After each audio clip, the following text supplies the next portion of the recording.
예, 이번 시간에는 최대 부분합 구하기라는 문제를 살펴보겠습니다. 이 문제도 사실 나름대로 족보가 있는 아주 유명한 그런 문제이고 또 실제로 이제 많은 이야기거리가 숨어 있는 그런 문제 중에 하나인데요. 일단 입력으로 마찬가지로 이제 n개의 정수가 주어집니다. 그 입력으로 주어진 n개의 정수들 중에서 한 개 이상의 연속된 정수들을 더해서 구할 수 있는 최대값을 찾아라.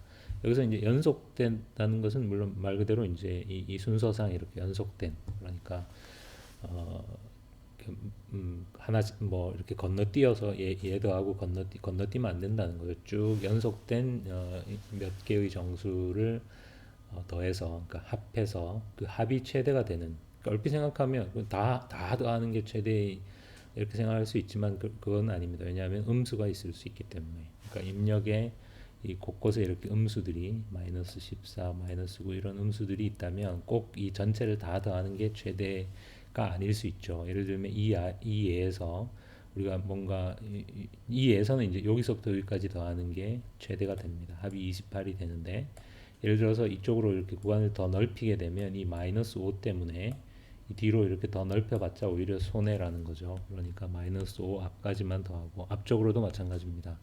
마이너스 14가 있기 때문에. 그래서 어떻게 하더라도 여러분이 이제 잠깐 시간을 내서 이렇게 요 데이터들을 이렇게 살펴보면 어디에서 어디까지를 더할 때 어떻게 하더라도 여기서 여기까지 더해서 합이 28이 되는 것보다 합이 더 크게 될 수는 없다는 거를 이제 뭐 금세 알 수 있을 겁니다. 이것이 최대 부분합 구하기 문제입니다.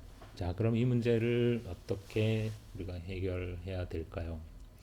지난 문제에서 제가 이제 무슨 서울에서 김서방 찾는 뭐 이런 비유를 들면서 이제 굉장히 장황하게, 좀 어떤 부분에서는 좀 과하게 설명을 했는데, 이 문제도 역시 마찬가지입니다. 이런 문제를 만나면 여러분이 뭔가 이렇게 막 숫자들을 들여다보면서 이거 어떻게 요거는 뭐 이렇게, 그러니까 어떤 제가 이제 지난 시간에 수학적 방법이라고 표현을 했는데 사실 그건 뭐 정확한 명칭이라고 할 수는 없지만 이제 그냥 일종의 비유적인 언어라고 여러분이 생각해 줬으면 좋겠습니다. 그런 식으로 하는 게 시작은 아니라는 뜻입니다. 그러니까 그냥 이 문제를 그냥 이렇게 아주 단순하고 무식해 보이지만 논리적으로 너무나 명료하게 이 문제를 풀 수 있는 방법을 먼저 생각을 하고, 그 다음에 이제 필요하다면 거기에서 출발해서 어떻게 더 그 솔루션을 개선할 건가, 이런 방식으로 생각하는 것이 이제 좀 더 프로그래머다운 생각의 방식입니다. 그렇다면 이 예는 이 예에서 우리가 떻게 생각을 하는 거냐? 이것은 결국 어떤 하나의 구간을 구하는 문제입니다. 그러니까 n개의 정수들이 주어졌을 때 이 어디서부터 어디까지 이렇게 하나의 구간인데, 어떤 구간이냐면 그 구간 합이 최대가 되는 구간을 찾는 거죠. 그러면 마치 우리가 서울에서 김서방을 찾을 때 서울의 모든 사람을 다 만나봐서 네가 김서방이냐고 물어보는 것과 말하자면 대응되는 방법은 뭐겠습니까? 그냥 모든 구간을 다 검사해 보는 것입니다. 그러니까 이 n개의 정수에서 이렇게 존재할 수 있는 모든 구간들을 다 검사해서 그 구간 중에 그냥 합이 최대인 구간을 찾으면 된다는 거죠. 그러면 어떻게 n개의 구간, 그러니까 이 모든 가능한 구간을 다 검사할 수 있습니까? 그러면 예를 들면 그럼 서로 다른 구간의 개수는 몇 개인가? 이런 질문을 떠올려 보는 게 오히려 도움이 됩니다. 그러면 구간이라는 건 뭡니까? 구간이라는 것은 그냥 그 구간의 시작점과 끝점이 정해지면 구간이 하나 정해지는 거죠. 그러면 몇 개의 서로 다른 구간이 있을 수 있습니까? 몇 개의 서로 다른 구간이 있을 수 있느냐라는 질문은 사실은 n개 중에서 우리가 두 개를 뽑는, 그 두 개라는 게 뭐냐면 하나는 출발점이고 하나는 끝점입니다. 두 개를 뽑는 서로 다른 경우의 수랑 같으니까 뭐 2분의 n의 n-1 이렇게까지 경우의 수가 대략. 근데 사실 이건 이제 정확하지 않죠. 왜 그러냐면 우리가 지난번 문제에서는 한 쌍을, 서로 다른 정수의 한 쌍을 뽑는 거니까 경우의 수가 이렇게 되는데, 여기에서는 어떤 지금 함정이 있습니까? 구간이라는 게 꼭 길이가 2 이상일 필요가 없다는 거죠. 길이가 1일 수도 있다는 거죠. 그 얘기는 뭐냐면 시작점과 끝점이 같을 수도 있다는 거죠. 즉 우리가 중복해서 뽑을 수도 있다는 거죠. 그러니까 여기가 시작이고 여기가 끝이어서 그냥 길이가 1인 구간도 역시 훌륭한 자격을 갖추고 있는 거니까, 따라서 이 경우의 수는 2분의 n의 n-1이 아니라 2분의 n의 n 플러스 한 가지의 서로 다른 경우의 수가 있습니다. 여러분이 뭐 저 공식 이 경우의 수를 구하는 이런 식들이 생각이 안 나도 그것은 별로 중요한 건 아닙니다. 중요한 건 어떻게 하면 모든 가능한 구간들을 우리가 하나도 빼먹지 않고 또 어떤 것도 중복해서 보지 않고 검사할 수 있느냐. 두 개의 포문을 이렇게 중첩해서 제로해서 뭐 이렇게 되고, 그 다음에 안쪽 포문에서 J는 이제는 우리가 또 똑같은 설명을 또 하진 않겠습니다. J는 그냥 I에서 시작하면 되겠죠. 그래서 I가 구간의 시작점이고 J가 구간의 끝점입니다. 그렇다면 끝점이 시작점보다 앞쪽으로 할 필요는 없기 때문에, 하지만 시작점과 끝점이 같을 수는 있기 때문에 J는 I에서 시작하면 되겠죠. 그러면 이렇게 두 개의 중첩된 포문에 의해서 우리가 모든 가능한 구간들을 다 일단 이제 나열할 수 있다라는 것까지 거기까지 생각이 미치면 됩니다. 그러면 여러분은 지금 이제 아주 잘하고 있는 것입니다. 자, 이번에는 우리가 정수 K는 필요가 없으니까 정수 K는 필요가 없고, 이 부분은 이제 어차피 데이터 파일로부터 지금 입력을 받는 부분이니까 그대로 두면 되겠죠. 그래서 모든 가능한 구간들을 검사하기 위해서 우리가 두 개의 중첩된 포문을 쓰는데, i는 0에서 뭐 n-1까지, 그리고 j는 i에서부터, 왜냐하면 이번에는 i와 j가 같을 수도 있죠. 우리가 이름을 조금 더 노골적으로 지어볼까요? 이거는 구간의 시작점이니까 begin i의 이름을 i라고 부르지 말고 이렇게 변수의 이름에다가 어떤 의미를 부여하는 것은 일반적으로 이제 프로그래밍에서 굉장히 중요합니다. 그래서 J를 우리가 AND라고 하죠. 지금 begin이라고 놓고 start라고 썼네요. 이렇게 써놓으면 이제 이 코드의 의미가 훨씬 직관적으로 잘 다가오죠. 그러니까 우리가 지금 여기서 하려고 하는 것이 모든, 그러니까 n개의 정수들이 쭉 있는데 그 중에 모든 가능한 구간들을, 그 모든 경우의 수들을 다 일일이 검사해 보려고 합니다. 그렇다면 하나의 구간이라는 것은 그 구간의 시작점과 끝점이 정해지면 되니까 begin이 각 구간의 시작점입니다. 그러면 시작점은 0에서 n-1까지가 될 수 있고 end가 끝점인데 끝점이 시작점보다 더 앞쪽으로 갈 필요는 없기 때문에 end는 begin에서 시작해서 n-1까지 가면 됩니다. 그러면 이 안에서 우리가 할 일은 calculate the sum from data begin에서부터 data end까지의 sum을 먼저 계산을 해야 되겠죠. 그러니까 우리가 지금 검사하려는 구간이 데이터 begin에서 데이터 end까지니까 그 구간의 합을 구한 다음에 그 다음에 그거를 뭐랑 비교해야 됩니까? 만약에 if the sum이 현재까지 내가 알고 있는 최대값보다 더 크다면 그러면 걔가 새로운 최대값이 되고, 이것은 어떤 경우에도 우리가 뭔가 여러 개 중에서 최대값을 구할 때는 항상 똑같은 로직입니다. 그러니까 그냥 하나씩 이렇게 내가 각각의 값들을 현재까지 내가 알고 있는 최대값과 비교해서 그것보다 크면 걔가 새로운 최대값이 되고, 이렇게 해주면 되겠죠. 그러면 먼저 우리가 할 일이 데이터 begin에서 데이터 end까지 합을 구하는 것입니다. 합은 어떻게 구합니까?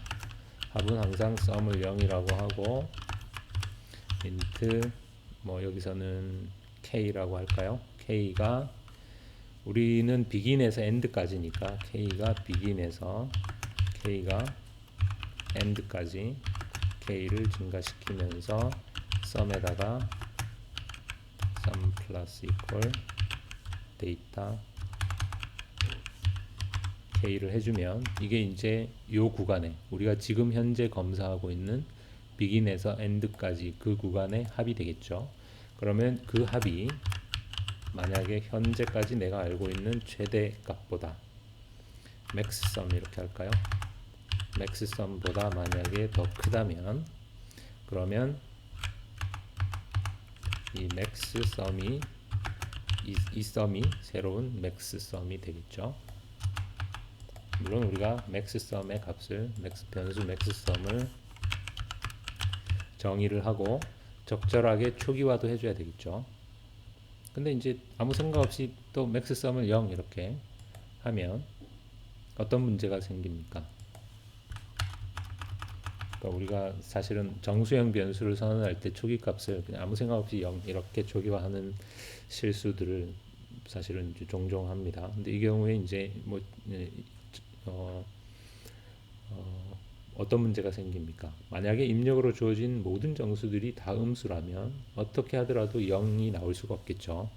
그러니까 무작정 맥스썸을 0으로 하는 것은 이제 문제가 있습니다. 그러면 어떻게 하면 됩니까? 예를 들면 이 예서는 그냥 데이터 제로를 저는 맥스썸에 사실은 이제 여러분이 인터넷이나 뭐 이런 데에서 이 문제를 봤으면 이 문제는 이제 예를 들어서 이 문제에서 제가 일부러 이제 한 개 이상의 연속된 정수를 반드시 더해야 된다. 그러니까 반드시 한 개 이상을 더해야 된다라고 조건을 걸어놨는데 이제 보통은 예를 들어서 이제 이 조건이 없는 경우도 많습니다. 그리고 이제 그 경우에는 그러니까 최악의 경우에는 하나도 그러니까 제로 개를 골라도 된다. 그러니까 제로 내가 정수를 제로 개를 고르면 그러면 합은 그냥 0이다. 이런 식으로 이제 문제 그런 식으로 문제를 내는 경우도 있습니다. 그러니까 그거는 이제 사실 문제 조건이 조금 다른 거니까. 그러니까 우리는 이제 만약에 그렇다면 맥스썸을 0으로 초기화를 해주면 되겠죠. 왜냐하면 어떤 경우에도 최악의 경우에도 내가 정수를 하나도 안 고르면 썸은 0이니까 어떤 경우에도 맥스썸이 0보다 작을 일은 없으니까 맥스썸을 우리가 0으로 초기화를 해두더라도 안전합니다.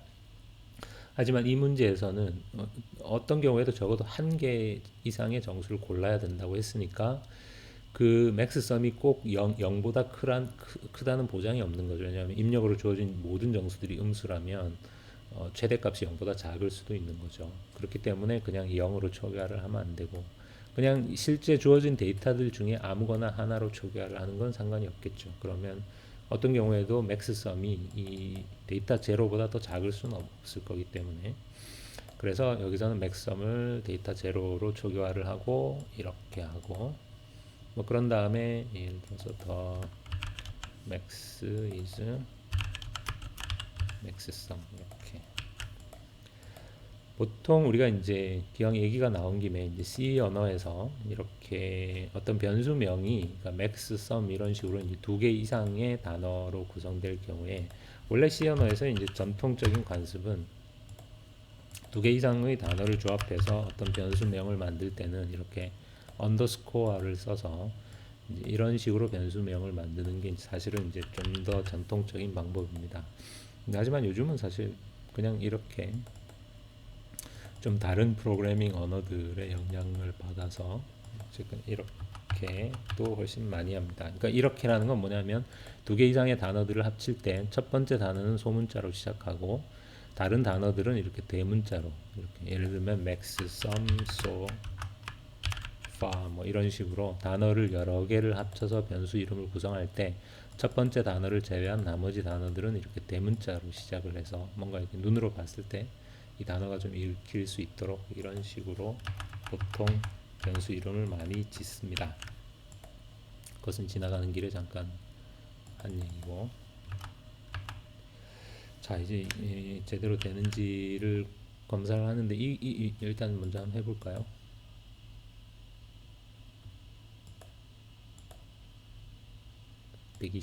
자, 이게 뭐 맞는다.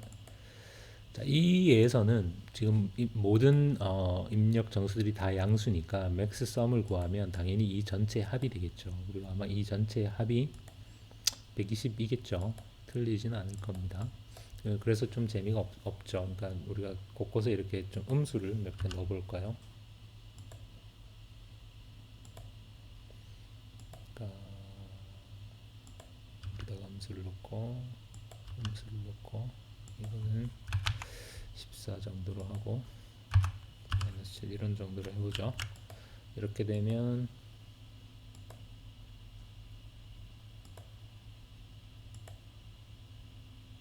25가 맞을까요? 제 의도는 대략 여기까지 합하는 건데, 그래서 일부러 여기 음수 좀 큰 값을 양쪽에 이렇게 둔 건데, 이걸 더하면 1하고 10, 1하고 14하고 11이니까 25 맞네요. 맞겠죠, 당연히. 자, 만약에 이 문제에서 우리가 그냥 최대 값이 얼마다라는 게 아니라 여기서부터 여기까지를 더하는 게 최대값이다. 그러니까 여기서부터라는 것은 이제 우리가 항상 C 언어에서는 뭔가 이렇게 순번을 부여할 때 대부분 항상 0부터 부여하는 게 일종의 관습입니다. 그러니까 0, 1, 2, 2번째 데이터부터 3, 4, 5, 6번째 데이터까지 그러니까 어디서부터 어디까지를 더하는 게 최대다라는 걸 알고 싶을 수도 있겠죠. 그런 경우에는 어떻게 하면 됩니까? 그런 경우에 뭐 우리가 이 프로그램을 완전히 바꿔서 새로 짤 필요는 없습니다. 그러니까 어떻게 하느냐면 max begin은 0, max end도 0 이렇게, 그러니까 이 max begin과 max end가 이렇게 합이 최대가 되는 시작점과 끝점의 위치가 뭐냐라는 거죠. 그런 다음에 이렇게 max sum 값이 이렇게 갱신될 때 그때 우리가 max begin은 지금 현재 begin이 begin이죠. max end는 end다. 이런 식으로, 그러니까 최대 값을 갱신할 때 그때 내가 추가적으로 뭔가 알고 싶은 정보, 최종적으로 알고 싶은 정보 값도 같이 이렇게 갱신을 해주면 되겠죠. 그런 다음에 여기다가 from percentage do to percentage d 예를 들어서 이런 식으로 하고 max begin, max end 이런 식으로 출력을 한다면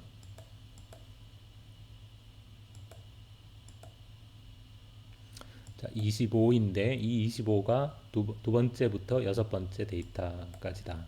물론 이 두 번째와 여섯 번째는 0부터 우리가 카운트를 했을 때 0, 1, 2부터 3, 4, 5, 6번째 데이터까지 합이다 라는 것도 알 수가 있겠죠. 그래서 이것은 뭐 물론 이걸 우리가 알 필요가 있다면 이제 이렇게 할 수도 있다는 뜻입니다.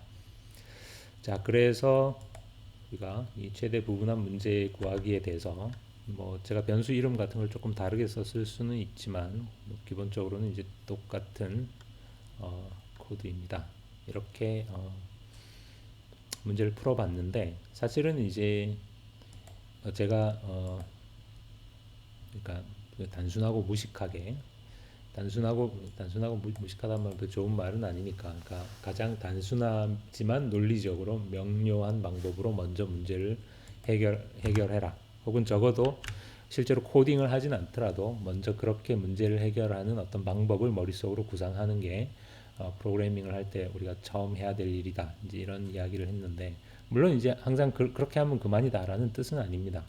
그러니까 언제든지 이제 내가 작성한 이 가장 단순한 로직의 프로그램은 개선의 여지가 있을 수 있고, 이제 그랬을 때 이제 개선을 할 수 있다면 당연히 하는 게 좋겠죠. 이 프로그램은 사실 여러분이 조금만 이제 경험이 있는 프로그래머라면 이제 굉장히 그 많은 개선의 여지가 있다는 거를 이제 좀 어떻게 보면 거의 본능적으로 느낄 수가 있을 텐데, 이 코드는 사실 이제 불필요한, 그러니까 계산의 중복이 굉장히 많습니다. 이게 무슨 얘기냐, 왜 그러냐면 예를 들어서 여러분이 이 코드를 보면 지금 현재 여기가 begin이고 여기가 end인 상황에서 요거의 합을 구하죠. 여기서 여기까지 합을 우리가 구해서 sum이라고 합니다. 그런 다음에 그 다음에 뭘 합니까? 그 다음에 아직 end가 이 끝까지 안 갔기 때문에 바깥쪽 포문에서 begin은 그대로 있고 안쪽 포문에서 end가 1 증가되죠. 그런 다음 여기서 여기까지의 합을 또 새로 계산을 하죠. 가장 안쪽 포문에서. 무슨 얘기냐면 이 코드를 보면 맨 처음에 begin이 예를 들어서 뭐 begin이 3이다. 그럼 end가 지금 현재 end가 뭐 6이다. 그러면 요 안쪽 보문에서 3에서 6까지의 합을 열심히 계산해서 이런 일을 하죠. 그러고 나면 아직 안쪽 보문이 끝나지 않았기 때문에 안쪽 보문으로 돌아와서 이번에는 end가 6이 아니라 7이 되겠죠. 그러면 begin은 여전히 3이죠. 그러니까 begin은 여전히 3인데 좀 전에 내가 end가 6일 때 이 썸을 계산을 했죠. 3에서 6까지 썸을 열심히 계산을 했단 말이에요. 그래서 뭐 이런 일을 하고 다시 돌아가면 아직 안쪽 보문이 끝나지 않았으니까 그 다음에 end가 7이 될 거란 말이에요. 그러면 이 안쪽 보문에서 뭘 하느냐면 다시 3에서 7까지의 합을 또 새로 구하죠. 근데 이것은 좀만 생각해 보면 불필요하죠. 왜냐하면 지금 현재 썸에 좀 전에 내가 3에서 6까지 합을 열심히 구해뒀는데 또 3에서 7까지 합을 처음부터 새로 구한다는 건 좀 바보짓이죠. 왜냐하면 3에서 7까지의 합이라는 것은 3에서 6까지의 합에다가 데이터 7을 한 번만 더해주면 되는 거니까. 무슨 얘기인지 아시겠죠? 그래서 이 안쪽 보문은 조금 생각해 보면 굉장히 낭비라는 거죠. 그래서 여기서 썸을 0으로 초기화를 하지 말고 이 안쪽 보문에서는 그냥 뭐냐면 썸에다가 데이터 end를 한 번 더 해주기만 하면 그러면 사실 이 썸은 또 begin에서 end까지 합이 된다는 거죠. 왜냐하면 요 썸의 현재 값이 요 포문의 그전 루프에서의 썸이니까 요 포문이 한 칸 앞으로 갈 때 이 썸을 새로 구할 필요 없이 현재 새로운 그 끝값 end 값을 더해주기만 하면 된다는 것입니다. 물론 이 썸을 우리가 어디선가 선언을 하고 초기화를 해줘야 되겠죠. 그럼 이 썸의 값은 언제 초기화를 해주느냐면 이런 식으로 돌다가 안쪽 포문이 끝나서 이제 끝나고 바깥쪽 포문으로 돌아가면 그때는 begin이 바뀌죠. 그때는 우리가 그 이전에 계산해뒀던 썸 값은 더 이상 필요가 없죠. 왜냐하면 시작점 자체가 달라지니까. 그래서 이때 우리가 썸을 다시 0으로 초기화를 해주고 그리고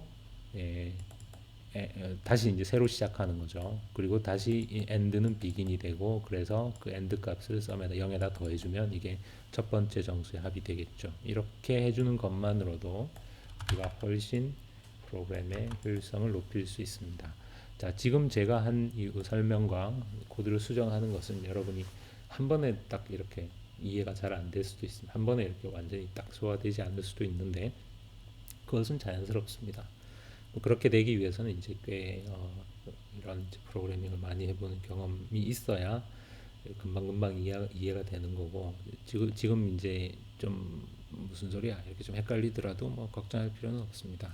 하지만 요 코드를 여러분이 한 번만 이렇게 좀 따라가면서 그러니까 여기다 작은 이렇게 한 데이터가 한뭐 대여섯 개 되는 예를 하나 이렇게 만들어 가지고 이 코드를 그대로 따라가 보는 거죠. 처음에 비긴이 0일 때 썸 값이 안쪽 포문을 이렇게 돌 때 썸 값이 어떤 식으로 바뀌는지 또 다시 바깥 포문으로 돌아와서 썸이 0으로 다시 리셋 되고 나면 또 어떻게 되는지 이런 거를 이렇게 연필로 이렇게 한두 번만 이렇게 해보면 이 코드가 충분히 이해가 될 것입니다. 그런 거를 여러분이 안 하고 뭔가 프로그래밍을 정복한다는 그것은 뭐 아주 도둑놈 같은 심보입니다. 그런 과정을 거치지 않고서는 누구도 프로그래밍에 능숙해질 수 없습니다. 결과는 아까랑 뭐 마찬가지겠죠. 자, 그래서 제가 그렇게 수정된 코드를 코드 7.2라고 해서 여기에 적어 두었습니다. 물론 이게 끝은 아닙니다. 사실은 이제 제가 아까 이 문제는 꽤 나름 이야기거리가 많은 문제다 이런 얘기를 잠깐 했었는데 이것이 최선의 이 문제를 해결하는 최선의 알고리즘은 당연히 아닙니다. 이것보다 훨씬 더 효과적인 알고리즘들이 있는데 그것은 좀 먼 이야기입니다.